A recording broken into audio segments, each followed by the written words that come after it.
Em nome do Pai, do Filho e do Espírito Santo. Amém. Louvado seja o nosso Senhor Jesus Cristo, sua Mãe Santíssima Virgem Maria, para sempre seja louvado. Boa noite, pessoal. Mais um dia na 22º dia da Quaresma. E vamos ler hoje o capítulo 22 da Quaresma, pedindo a presença do Espírito Santo, para nos guiar em tudo aquilo que é da vontade de Deus. Vinde, Espírito Santo, vinde por meio da poderosa intercessão do Imaculado Coração de Maria, vossa amadíssima esposa. Em nome do Pai, do Filho e do Espírito Santo. Amém. Que o Senhor envie o Espírito Santo sobre nós, por intercessão de sua mãe, que pede por nós. Em nome do Pai, do Filho e do Espírito Santo. Amém. Êxodo 22. Se um ladrão for surpreendido arrombando uma casa e for mortalmente ferido, não haverá homicídio culposo. Mas se for em plena luz do dia, haverá homicídio culposo. Quanto ao ladrão, deverá restituir, se não tiver meios, será vendido para compensar o que roubou. Então, está falando, se o ladrão à noite for morto, não é crime.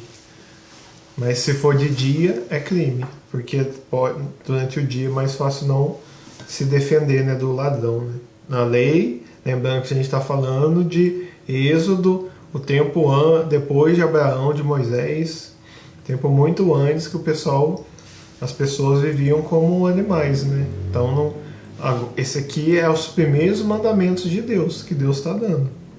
Então, aqui que está a lei de não matar, de não roubar, etc.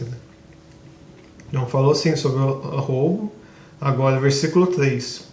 Se o boi, o jumento ou a ovelha roubadas se encontrarem ainda vivos em suas mãos, restituirá o dobro. Então, quem roubou tinha que devolver e ainda dar o dobro pelo ato de roubar. Restituir a pessoa roubada. Assim, na lei de Deus. Se escapar fogo, propagando-se por moitas espinheiras, queimar o trigo empilhado ou em pé, ou queimar um campo, o incendiário pagará os danos do incêndio. Se alguém pôr fogo em algum lugar e esse fogo for aumentando e queimar a coisa de alguém, quem iniciou o fogo tem que pagar o prejuízo. Se alguém confiar a um outro em depósito dinheiro ou utensílios e estes forem roubados de sua casa, se o ladrão for descoberto, restituirá o dobro. Se o ladrão não for encontrado, o dono da casa se apresentará diante de Deus e jurará que não tocou nas coisas do próximo. Olha só que legal, que legal, Que bom assim. Se alguém, por exemplo, como fosse um banco, estiver cuidando do dinheiro de outro e vier o ladrão e roubar, se descobrir o ladrão tem que pagar o dobro para a pessoa. Se não achar o ladrão, a pessoa que cuidou vai diante de Deus rezar, falando que ela não teve culpa disso mesmo, ou seja, provando a inocência dela. Aqui, jurará que não tocou nas coisas do próximo. Em qualquer delito de propriedade em que esteja em jogo um boi, um jumento ou uma ovelha, roupa ou qualquer coisa perdida, objeto de uma queixa formal, a questão seja levada diante de Deus. Quem for declarado culpado diante de Deus, restituirá ao próximo o dobro. Então, que basicamente Deus está falando, quem rouba, ele tem que devolver o dobro para a pessoa. Se alguém confiar ao próximo a guarda de um jumento, um boi, uma ovelha ou qualquer outro animal, e este morrer, extropiar-se ou for capturado sem testemunhas, que está falando aqui, ele deixou para outro cuidar. Então, quando essa pessoa não cuidou, ela é culpada. Então, aqui Deus vai falar o que é para fazer. A questão se resolverá por meio de um juramento ao Senhor, provando que um não pôs a mão nas coisas do outro. O dono do animal aceitará o juramento e o depositário não será obrigado a restituir, porque não foi por culpa dele.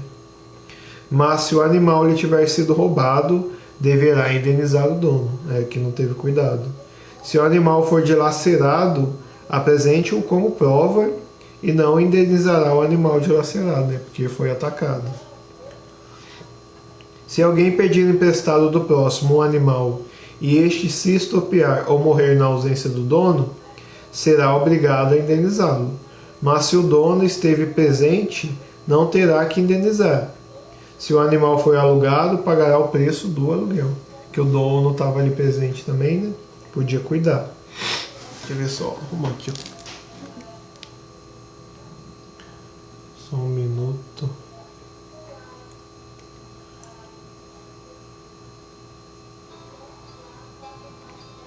Aqui, ó. Pronto. Leis sociais. Versículo 15.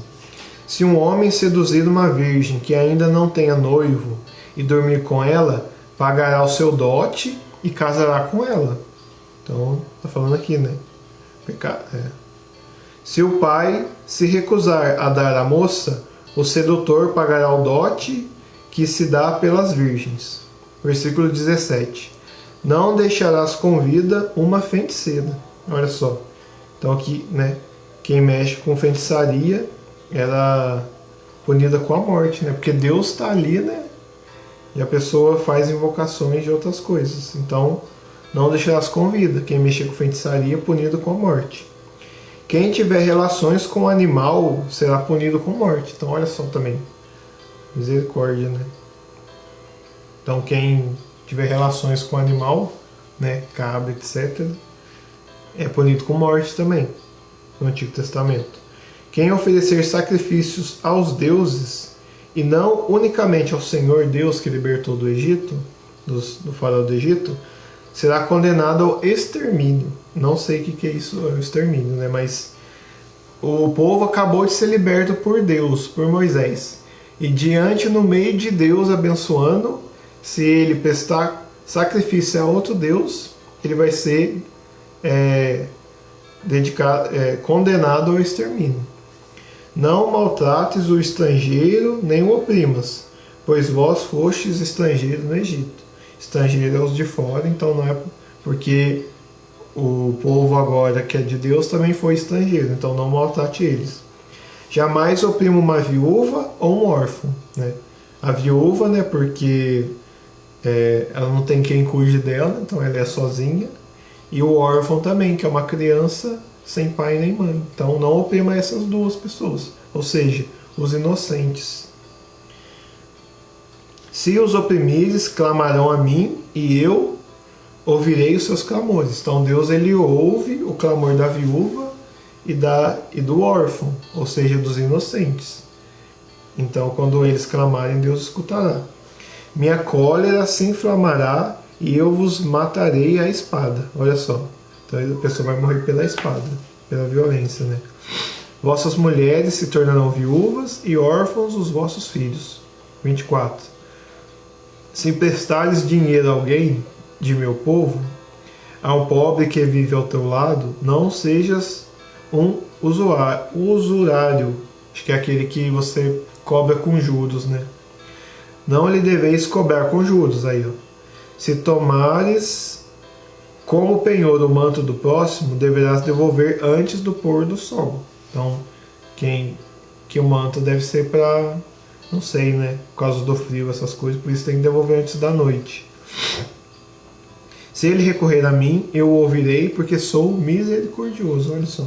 Então, olha a misericórdia de Deus.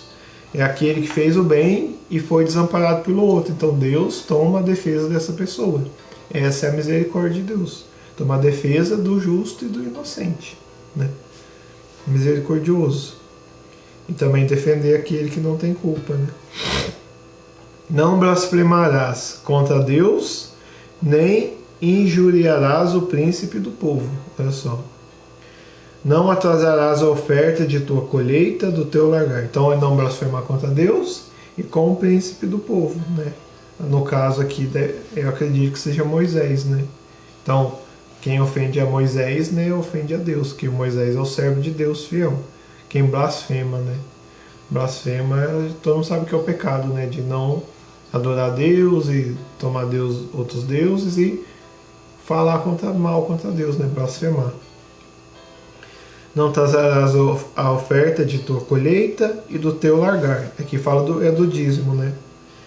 de tudo que Deus nos dá, a gente agradece e devolve dando dízimo, né? Para que aqui no caso vai ser os levitas, né? Façam o trabalho de Deus e é um agradecimento a Deus, né? Uma oferta, né? Não é um negócio para enriquecer, é uma oferta a Deus. O mesmo farás com o primogênito das vacas, das ovelhas. Ficará 7 dias com a mãe, e no 8º tu entregarás a mim. Aqui é como oferta, né? Os animais são como ofertas, né? Os homens têm alma, né? Semelhante a Deus, e os animais eles têm vida, né? Mas não têm alma eterna porque Deus fez nós semelhantes a Ele, né? Para a vida eterna. Os animais têm vida para servir, né? Então, né? Sedes homens santos para mim. Não comais carnes de animais dilacerados no campo, mas lançai aos cães. Então aqui Deus ele explica um pouco, Deus explica antes no Gênesis o que acontece de comer carne dilacerada, né? Mas é para comer só carne sim sacrificada. Essa carne de animal atacado não é para comer. Amém? Diante desse pequeno, grande, infinito, né, ensinamento que Deus nos ensina, né? A gente pede a graça de a gente não ser como um ralo, né? Que se derrama todo o líquido e ele se perde. Então, pedir para Deus que a gente não perca nada dos ensinamentos que Ele nos fez hoje. Mesmo que a nossa mente possa esquecer, que o nosso coração não esqueça. Então, a memória às vezes esquece, mas o coração lembra. Então, que as leis não saiam do nosso coração, porque na hora certa Deus fala conosco. Vinde, Espírito Santo, enchei os corações dos vossos fiéis e acendei neles o fogo do vosso amor. Enviai, Senhor, o vosso Santo Espírito, e tudo será criado, e renovareis a face da terra. Oremos. Ó Deus, que instruístes os corações dos vossos fiéis, acendei neles o fogo do vosso amor. Enviai, Senhor, o vosso Santo Espírito, tudo será criado, e renovareis a face da terra. Oremos, ó Deus, que instruíste os corações dos vossos fiéis com a luz do Espírito Santo. Fazei que apreciemos retamente todas as coisas, segundo o mesmo Espírito, e gozemos sempre da sua consolação. Por Cristo, Senhor nosso. Amém. Em nome do Pai, do Filho e do Espírito Santo. A cabeça falha, mas o coração acompanha, né? Então, fiquemos com Deus, né? Deus abençoe e proteja. E, diante de toda situação, oração. Que o que é impossível para o homem não é impossível para Deus. O Pai, do Filho e do Espírito Santo também. Pegamos por intercessão da Virgem Maria. É a situação do mundo. Amém.